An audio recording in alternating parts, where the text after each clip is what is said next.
Hello, and welcome back to Talkin Tigers with Auburn TFC. I'm Chandler for Auburn TFC, and it is a great day to see you. It's a great day to be here talking Tigers. Um, Today is definitely going to be a lot longer of an episode. I worked really hard on last night. I stayed up really late watching some film, getting some thoughts together because something that this show has allowed me to do is to learn more about the ins and outs of things of sports, especially when it comes to football. Excuse me, I'm sorry. Because when I'm a big basketball mind. I commentate basketball as a side gig, and I'm a lot more educated on that than I am basketball or football. And so what I have been doing is I've been watching a lot of film, putting together some thoughts on some of my favorite defensive players this season, and I'll be talking about them. And make sure to give me your thoughts and comments below, or in stream chat if you're watching on stream. And I'm really excited to get started. But real quick, I just wanted to shout out one of my favorite pieces of all memorabilia that I have.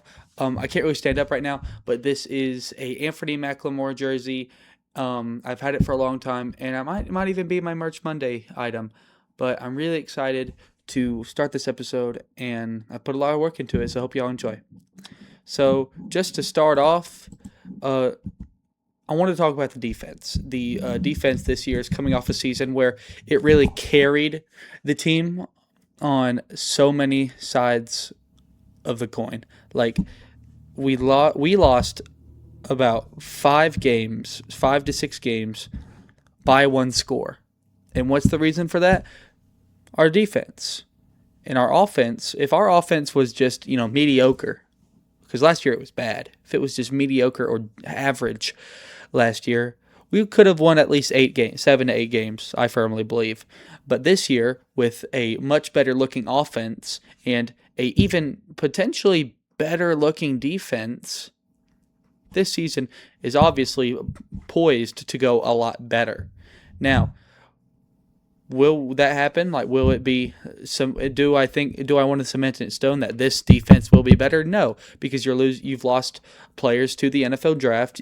Some of your best players to the NFL draft, but also some of your best pieces have come back. So, real quick, I just wanted to name some of my players. Or not real quick, but I want to name some of my favorite players on this defense this year and what they mean to me. But I also wanted to say that this year, I think the pass rush will be the most important part of the defense this season. Yes, we've had struggles with cornerbacks, except for Jay Crawford last year, who was really good. But, the defensive front line has been Auburn has really been defensive end U. In the past with Derek Brown, Nick Fairley, Xavier Adkins, Keldrick Falk. You have all these.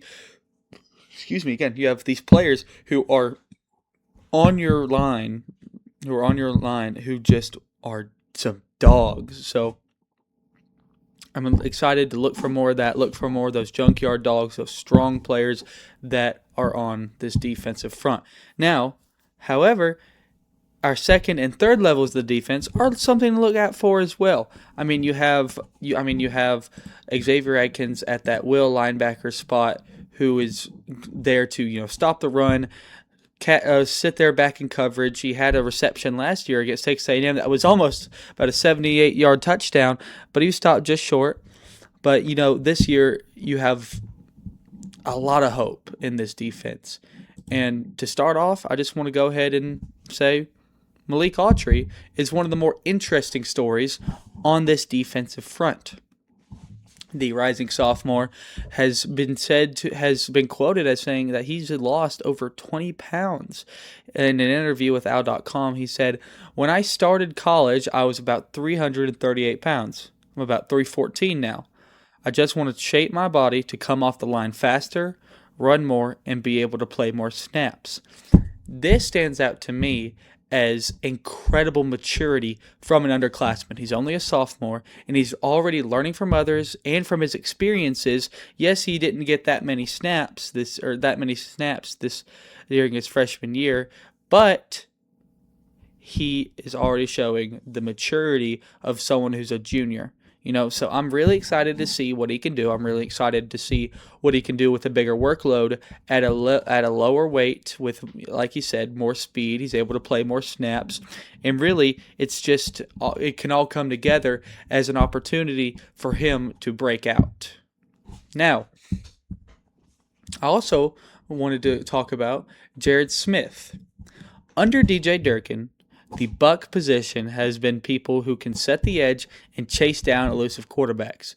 Jared Smith has the chance this year to break out into a star role. In just his freshman year, he only had 5 tackles, all being solo tackles, and a forced fumble. The biggest task for Smith this year will be to see how versatile he can become.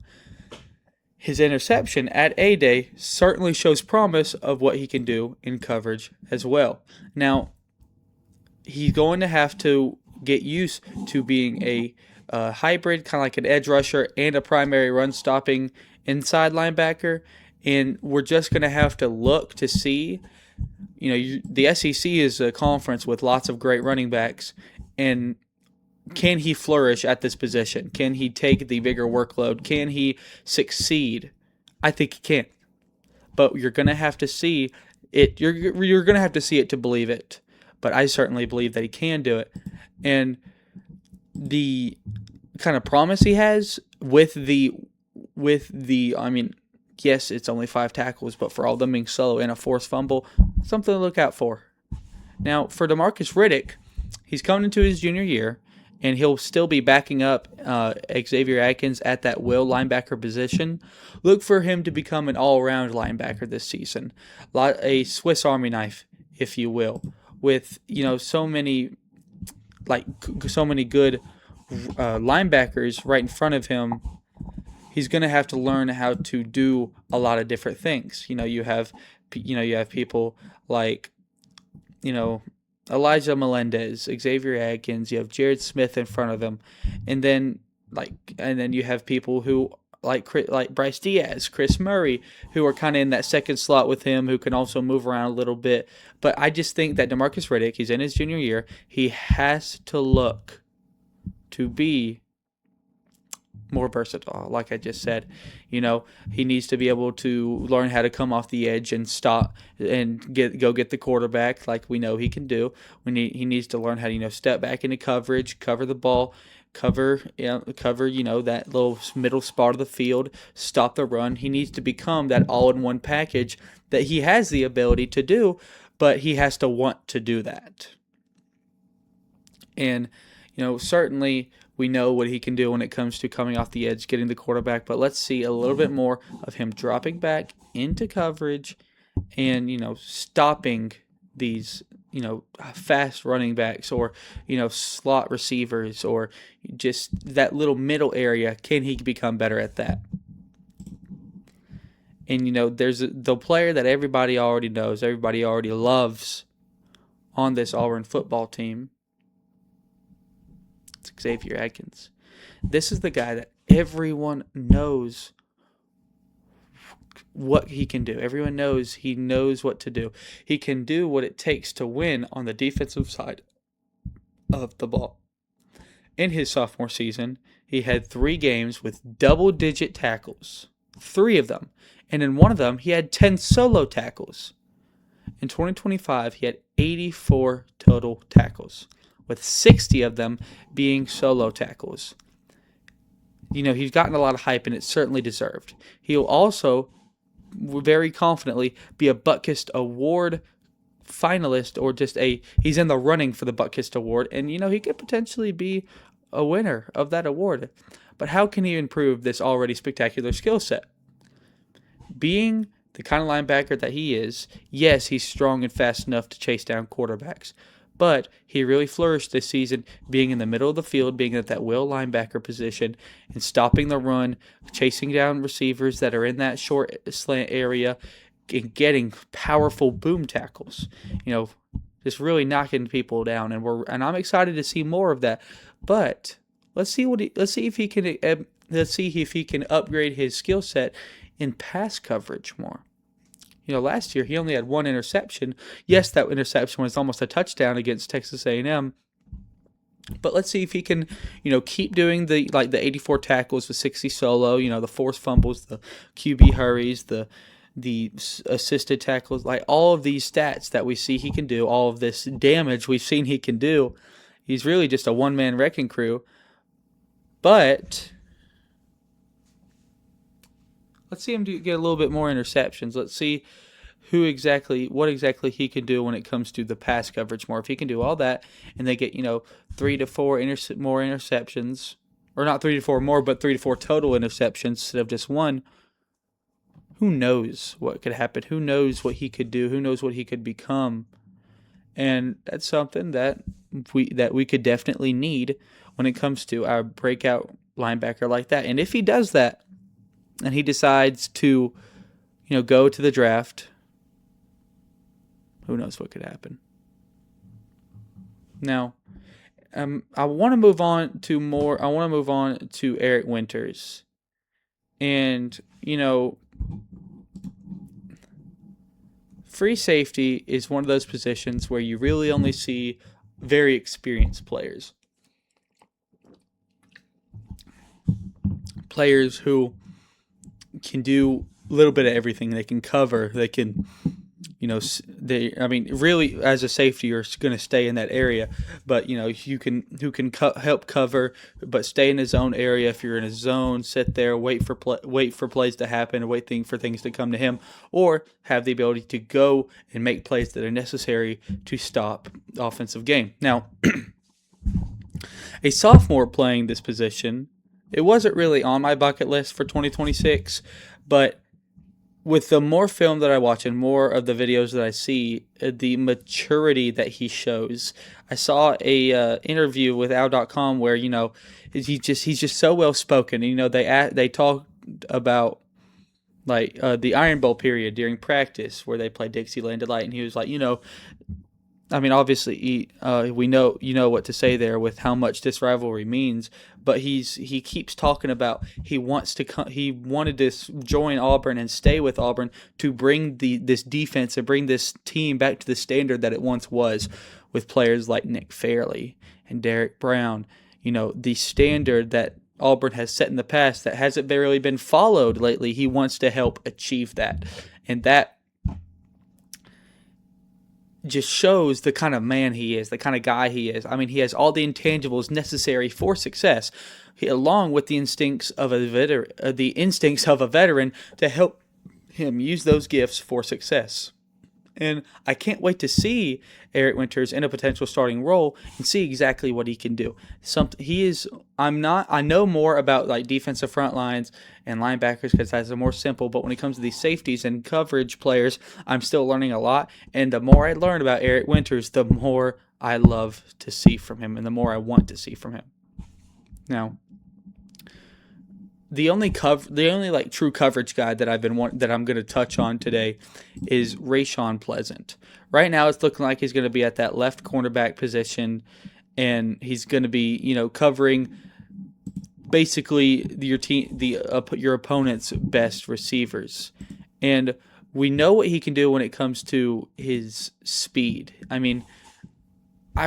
can't wait for what's in store with this guy. He showed decent upside last year with his skill guarding receivers, and it's only gotten better. His speed in the open field, we clearly, like that return against, Baylor, his speed makes him dangerous in the return game, and I can't wait to see more from him there. But that same speed will also allow him to keep up with any receiver you put him up against. This year, he will most likely be matching up with other teams' best receivers. Is that a heavy workload? Yes. But do I think he can handle it? Absolutely. And he's one of your veterans on this squad. He's a redshirt senior, and he's one of your veterans right now. And he's your second year with DJ Durkin on this Auburn team. And so I'm excited to see what he can improve on with an already great skill set. And could he have the potential to be one of the biggest breakout players in this defense? Yes, I think any of these players can be.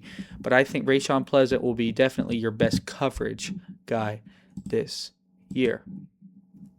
Now, this year's defense, it has the makings of an already stout group. Yes, you've lost a few, but with some of this depth is so young.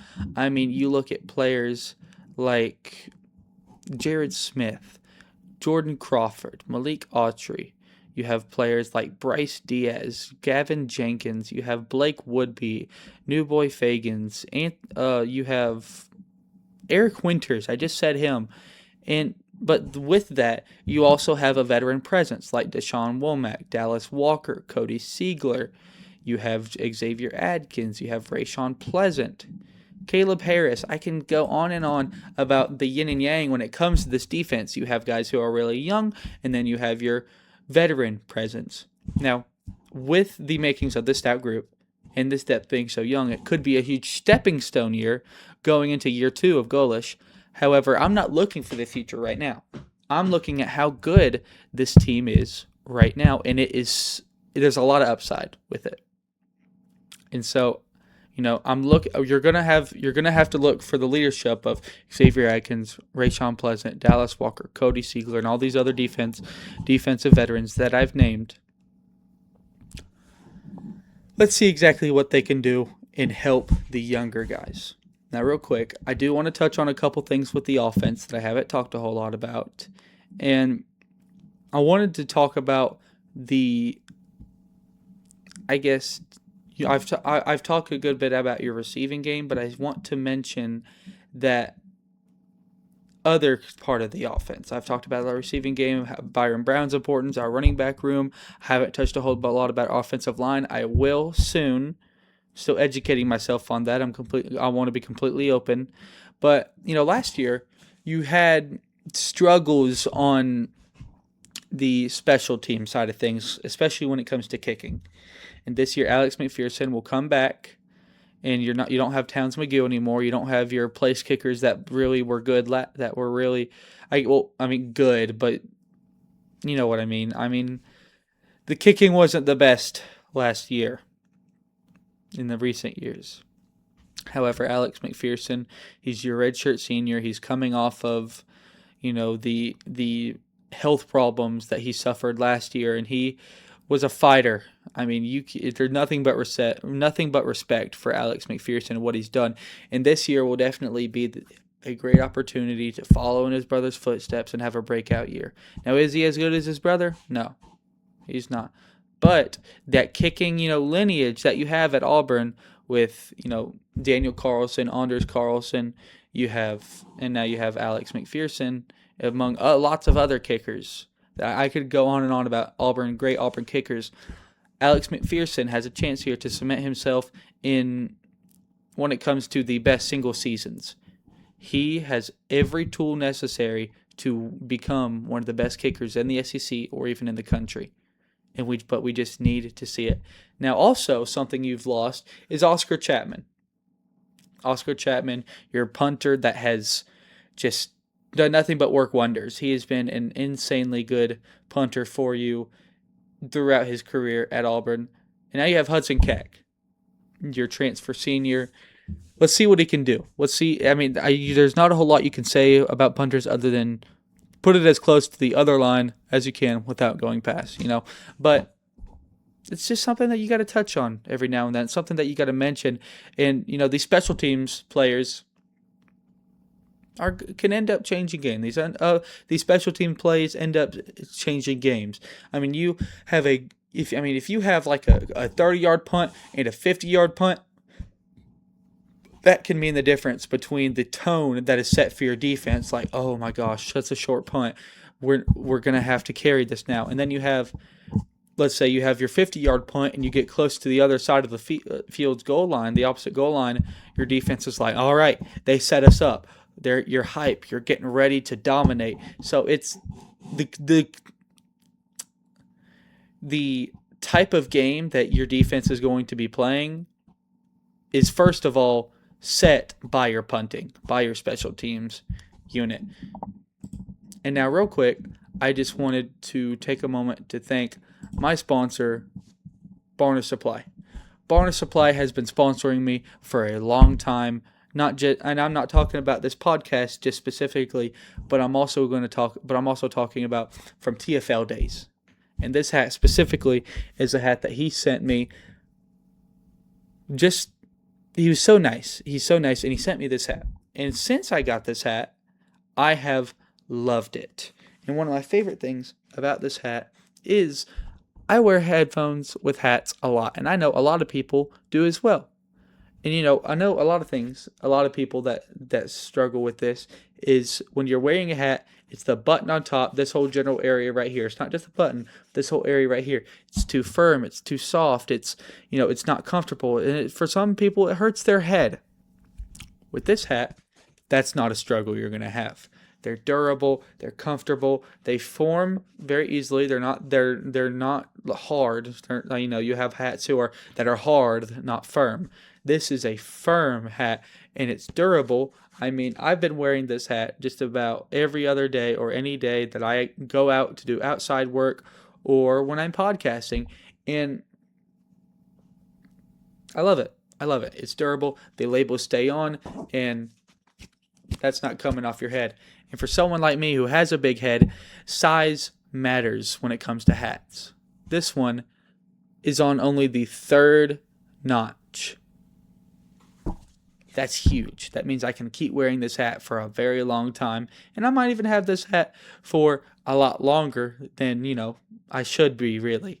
So I just want to say thank you and appreciate my sponsor, Barn Supply. Go to barnsupply.com for all your barning needs. Now,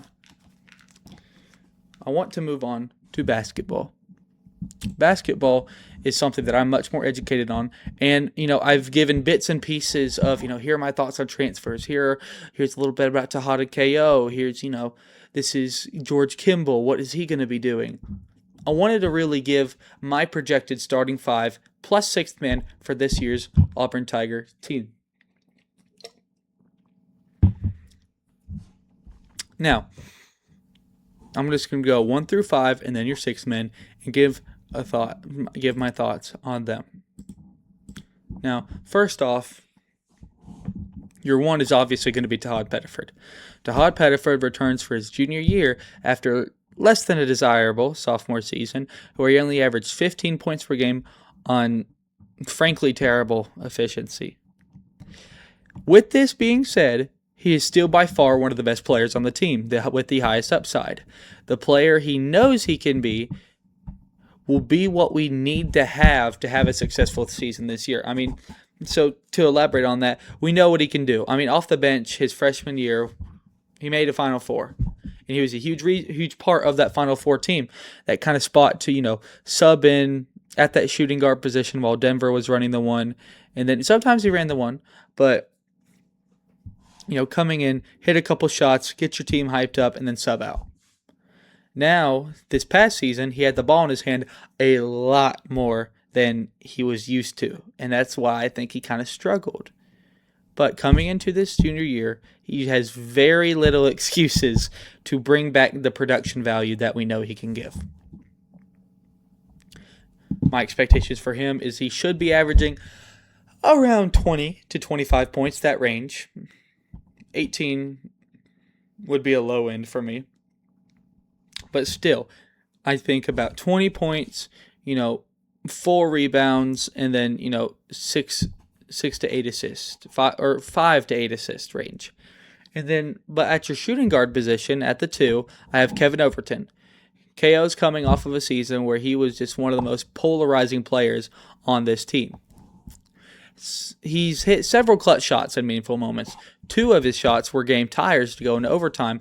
One of them was a shot against Tulsa in that NIT championship game where he comes off the screen, knocks down still a pretty heavily contested shot, and ties the game to go into overtime and eventually win the NIT championship, which also got him the most outstanding player of the NIT championship.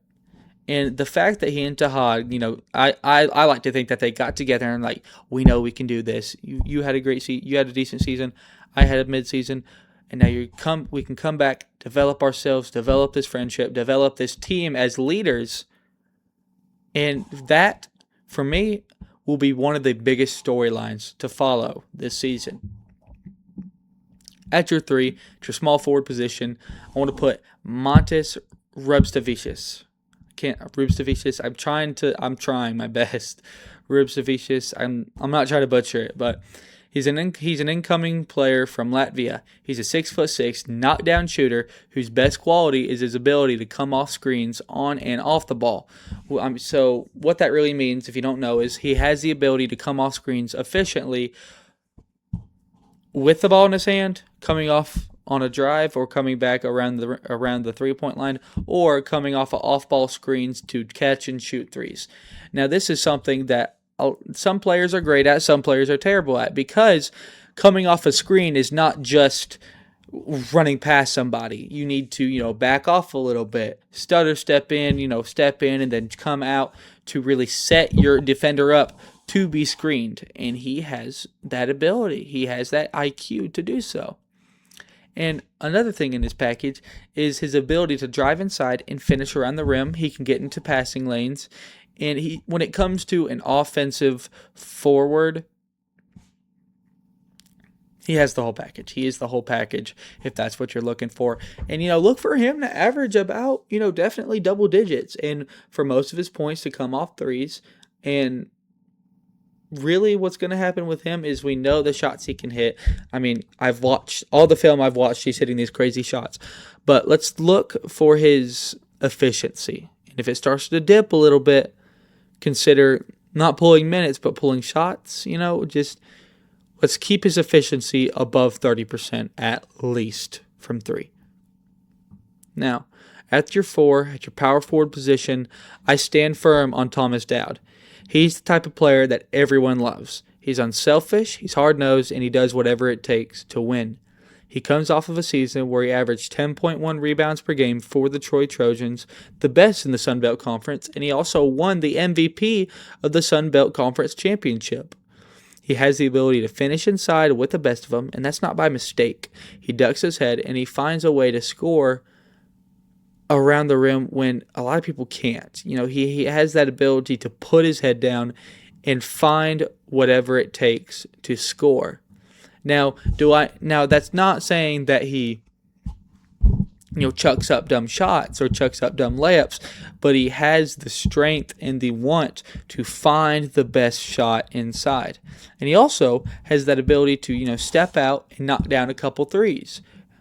And, not to quote Tyler Kolek, but, bang a couple threes, they can your opponent can try to switch into a zone and then work inside out from there, because you have the shooters necessary. I mean, this is really the kind of team that you can't play a zone defense against. You have your shooters, you have great rebounders, one of them I'm about to talk about, and you also have the depth to back all this up. Now, at your 5, your starting center position, I've heard Bucky Oboye. I don't think so. I agree with the people that say Narcisse Ngoy is your starting center. Ngoy is the other big international prospect that the Tigers picked up this offseason. He's standing at 7 feet, 250 pounds. His ability to defend the rim is exactly what this team needs. The bag he has isn't too bad either.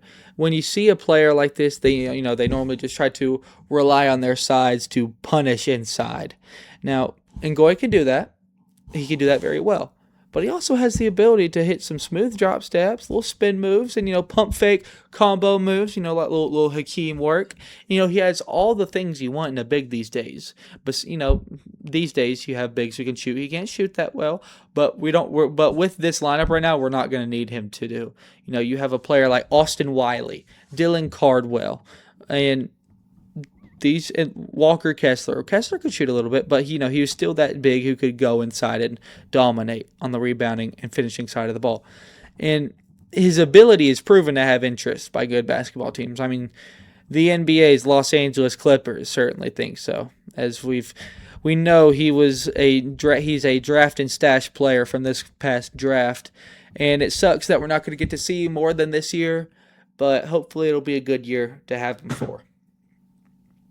And lastly, I wanted to touch on who I think will be the 6th man of this Auburn basketball team.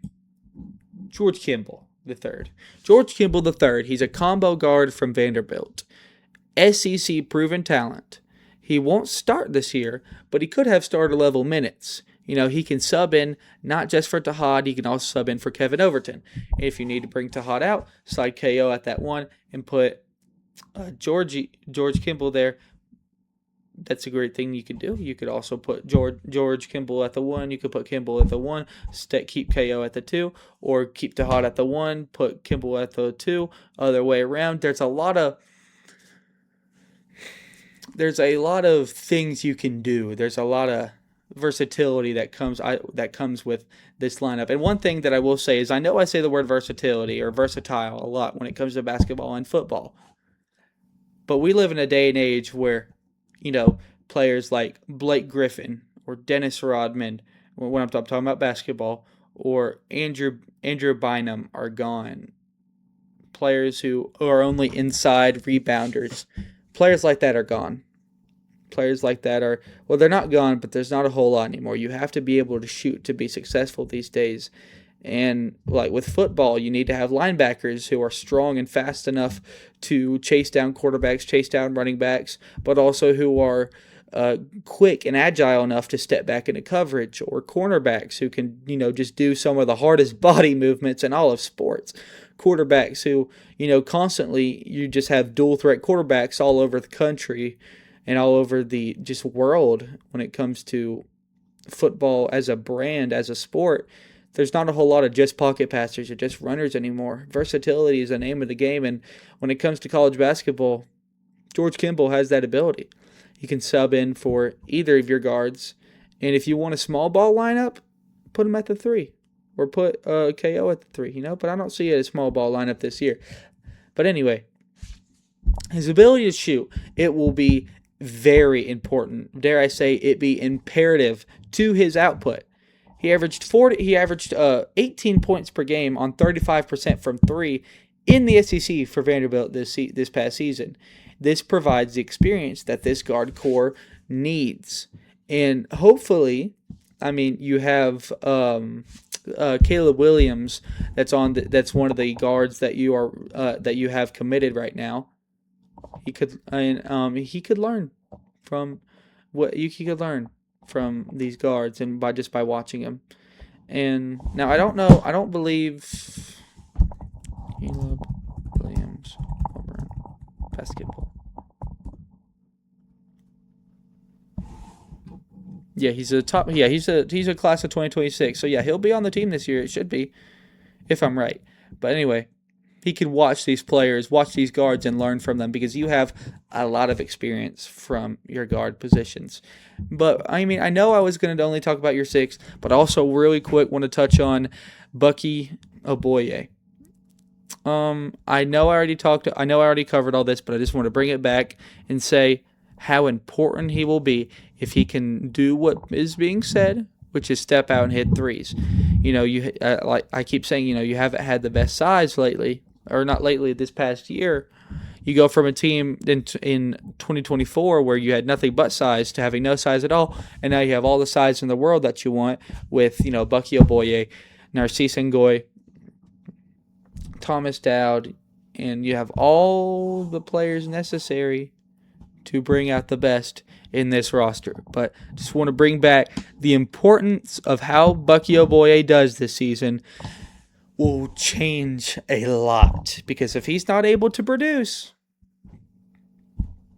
and Narcisse needs a break, you're going to have to play a small ball lineup and put Thomas Dowd at the 5. Something like that. So we're hoping that he could do what is rumored about. But with that being said, this was a little bit of a longer episode today. I wanted to just touch on a few things that I've been thinking about, trying to educate myself on. And I really appreciate all of you that are watching, whether it's on videos, on YouTube, or if it's these streams. So I really appreciate y'all. God bless, and war damn TFC.